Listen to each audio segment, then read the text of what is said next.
Today, we'll be unraveling the creepiest, disturbing, and unsettling horror stories that'll give you chills and leave you deeply unsettled. If your sleep and peace are dear to you, this video is not one to watch before going to bed or when you're home alone.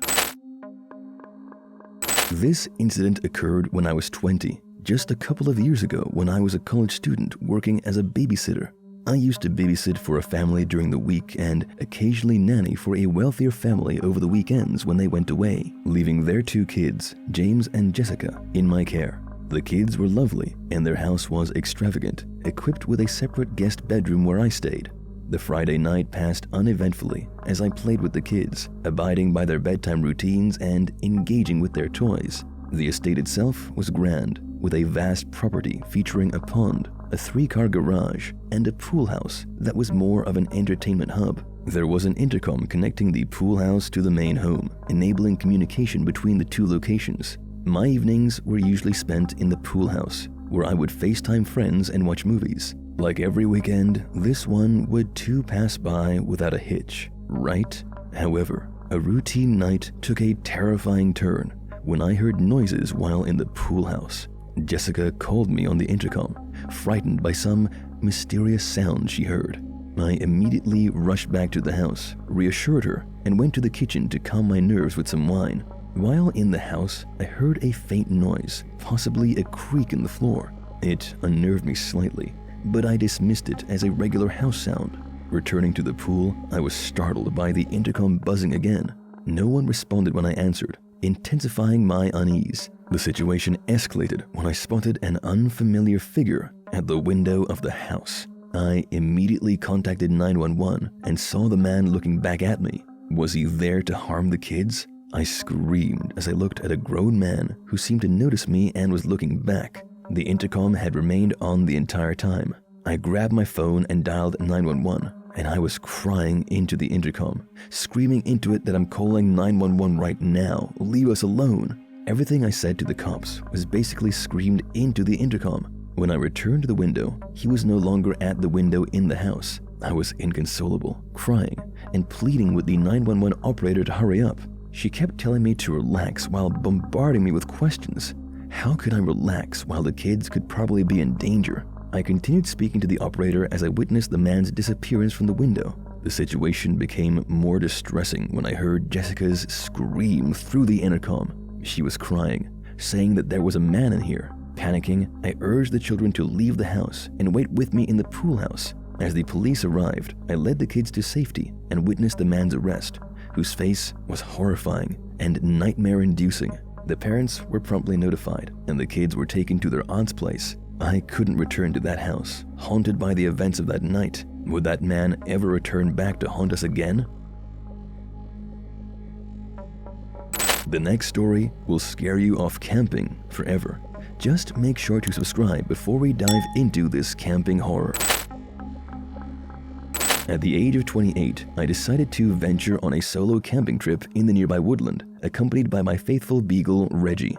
It was November, a time when days retained mild warmth while nights were chilly. With a well-prepared inventory, I set off from my truck and trekked approximately a mile into the forest, finally setting up camp near a lake. My initial fishing yielded small catches that were unworthy for a meal, so I released them back into the water. Reggie, my beagle, appeared unsettled and fixated on something in the forest, which could have been any number of small animals. His restraint from wandering off leash was reassuring, despite the uneasiness it stirred in me. While we explored the lake area, I glimpsed figures resembling individuals near my initial campsite, raising suspicions of a potential threat. It must be an animal, right? On my return to the campsite, I discovered evidence of someone tampering with my tent, although nothing seemed to be missing. Feeling uneasy, I decided to relocate my campsite further up the lake for added security. With the fire lit and dinner consumed, I settled by the fire to journal until Reggie's sudden barking shifted my attention to the dark woods.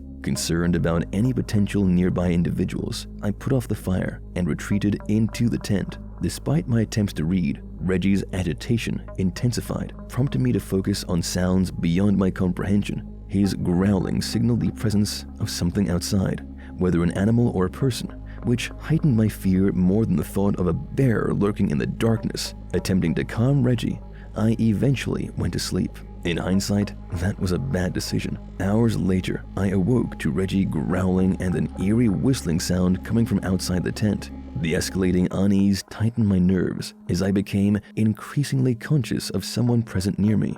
The silence around us, devoid of the familiar crackle of the fire, heightened the tension in the air. Reggie's reactions reflected an impending threat as the ominous whistling continued. Fearing for our safety, I feigned a threatening tone to deter the intruder and told him that I had a gun, but the footsteps persisted until they gradually faded away. However, the ordeal persisted as Reggie's growls lingered, denying me the peace of sleep. Who was this, and what did they want? After that, I couldn't sleep, but I was too scared to leave the tent and pack everything in the dark. My phone had no service in the middle of the forest, so I couldn't even call a family member or friend to inform them of what was going on. Then, in the distance, there was a woman's scream that probably echoed for miles. It sounded like a woman was pleading for her life. This was the breaking point. I grabbed Reggie, put on my boots, and ran with my flashlight. I ran back the way I came until I reached my truck. I slept in my truck that night, and at dawn, I returned to the woods with Reggie to the campsite, gathering all my belongings and disassembling my tent,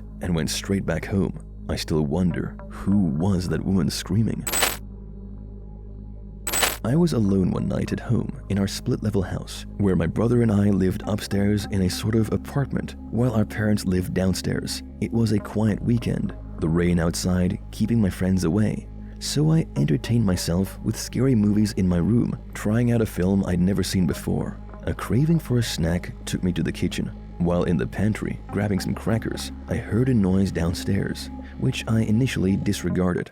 Returning to my room, I resumed the movie, but noticed the backyard motion light flick on, accompanied by sounds downstairs, beneath my room.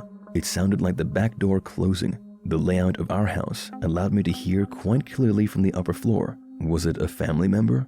Pausing the movie, the distinct sound of footsteps became apparent. Worried, I messaged my family group chat to confirm if anyone had returned home, but my mom informed me that they were not home. This set off an alarm, realizing it couldn't be any of my family members. The footsteps continued, moving towards the front of the house and eventually up the stairs. Alarmed, I switched off the TV. The footsteps, heavy and purposeful, headed straight to my room, bypassing other rooms along the way. My door opened, and I lay motionless, pretending to be asleep. Through squinted eyes, I saw a figure peer into the room. It wasn't my brother, and the darkness only allowed me to glimpse their eyes. The intruder stood there, seemingly staring at me for what felt like an eternity, before eventually shutting the door. Who the heck was that? After confirming that the stranger wasn't my brother through our group chat and hearing more footsteps, I called 911 in a hushed voice. The intruder must have heard me because the steps retreated. The police arrived, searching every nook and cranny of the house and eventually declaring it clear. It turns out that one of my parents had left the back door unlocked, the only way the intruder gained entry. I spent the night alone, unable to shake off the image of the person peering into my room. Later, the backyard motion light was triggered again, and I caught a glimpse of a man walking away from the house into the dark corner of the backyard. He tried to enter the house again, but the door was now locked. The sight of that person's head staring into my room would linger in my memory as a haunting image. Would he ever come back to finish what he came for?